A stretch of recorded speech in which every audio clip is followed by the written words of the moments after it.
গতকাল রাত 8টার দিকে আমরা একটা তথ্য পাই যে পলাশবাড়ি, যে দাইপুকুরি একটা জায়গা আছে শিবগঞ্জের, পলাশবাড়ির আরগারাহাট একটা গ্রাম আছে, ওখানে কানু ডাকাত নামে এক ডাকাত উনি অবস্থান করতেছেন নিজ বাড়িতে, এবং সেখানে ডাকাতির মালামাল অথবা চোরাই মাল পাওয়া যেতে পারে, তিনি অবস্থান করতেছেন, এরকম একটা খবর আমরা পেলাম।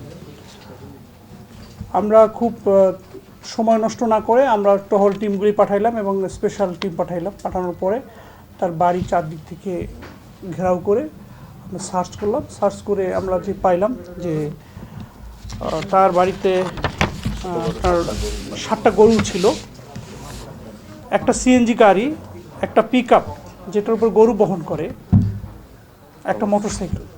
তো প্রথমে সে বলছে এগুলি আমার কেনা আর গরুগুলি আমার নিজে লালন পালন করতেছি। পরে জিজ্ঞাসাবাদে সে জানিয়েছে যে সেগুলি চোরাই গরু সে কিনেছে এবং সে স্বীকার করছে, এবং এই চোরাই কার কাছ থেকে চোরাই গরু কিনেছে তার নামগুলো আমাদের কাছে আছে, আমরা তাকে ধরার চেষ্টা করতেছি। কাঠ ও পিভিসি ম্যাটেরিয়ালের সংমিশ্রণে তৈরি আধুনিক আরএফএল উডিডোর, কাঠের চেয়েও কঠোর। এবং আমাদের কাছে মনে হয়েছে এই পিক আপটা গরু চুরির কাজে ব্যবহার করে সে। তারপর আমরা তার বাড়ি খোঁজ করে তল্লাশি চালিয়ে আমরা আরও 2জন ডাকাত ধরি। তারা হচ্ছে, নাম বলা যাবে, অসুবিধা নেই, অ্যারেস্ট আছে। কানুর বাড়িতে আমরা অপারেশন করি, শরীফুল এবং রাকিবকে পাওয়া গেছে। আপনারা জানেন এরা এই যে শরীফুল, একে একবার অ্যারেস্ট করা হইলো এবং 3টা আপনার সাজা ওয়ারেন্ট ছিল, এবং সে তার থেকে 28 দিনের মাথায় সে কিন্তু আবার বেরিয়ে গেছে। বেরিয়ে সে আবার এসব শুরু করেছে, এবং 3জন ডাকাতকে একই বাড়িতে পাওয়া গেছে, এবং আরও 2জন মনে হয় পালিয়ে গেছে আর কি। তো আমরা এই সব জিনিস আমরা জিজ্ঞাসাবাদে জানলাম যে গরু সে চোরাই গরু কিনেছে, আর এগুলি তার এই চোরাই কাজে ব্যবহার করে। আমরা আপাতত তাদেরকে গ্রেপ্তার করে কোর্টে চালান দিচ্ছি, এবং এর পিছনে, এই গরু চুরির পিছনে তারা কাদের কাছ থেকে কিনেছে, এই টোটাল গ্যাংটা আমরা বের করার চেষ্টা করব। তাদের বিরুদ্ধে মামলা আছে, ডাকাতি মামলা আছে, তারপরে আরও কী মামলা আছে, আইন শৃঙ্খলা বিঘ্নকারী অপরাধ আছে, মাদক মামলা আছে, বিশেষ করে মার্ডার মামলাও আছে, বিশেষ করে ডাকাতির মামলা আছে তাদের কাছে। তারা কিন্তু ওখানে স্বীকৃত ডাকাত, এক বা একাধিক মামলা আছে।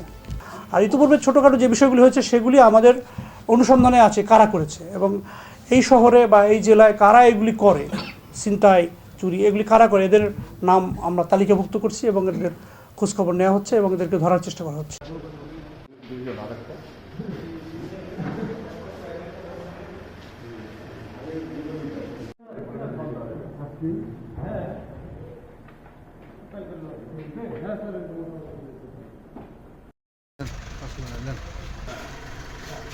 ডাকাতের ছবি, ডাকাত